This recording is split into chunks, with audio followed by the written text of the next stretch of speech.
آفرین. حالا به من بگو من یه درخت موز دارم و یه سمتش این چیز شده، داره کم کم این برگاش هی میریزه، رشد نمیکنه، موز نمیده. مشکل چیه؟ میتونه مربوط به شرایط نگهداری باشه.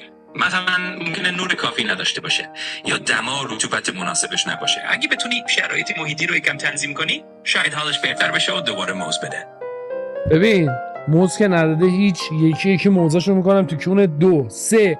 یکی شرایط محیطیش هم خوبه، آفتاب داره میزنه بهش، بعدش هم هوای نه گرم بهش میخوره نه سرد، متعادله، نیمه ابری.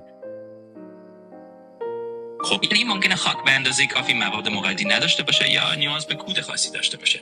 خلاصه شاید من نباشه یکم خاکش رو تقویت کنی یا یک کودی بهش بدی که به رشدش کمک کنن تا دوباره جون بگیره. اگه درخت موز جون بگیره موزاشو میکنی تو کونت یا نه؟ باشه، هر جا که رفتی. اگه درخت موز جون بگیره امیدوارم حسابی برات میوه بده. حالا هر جا که میخوای استفاده کنی.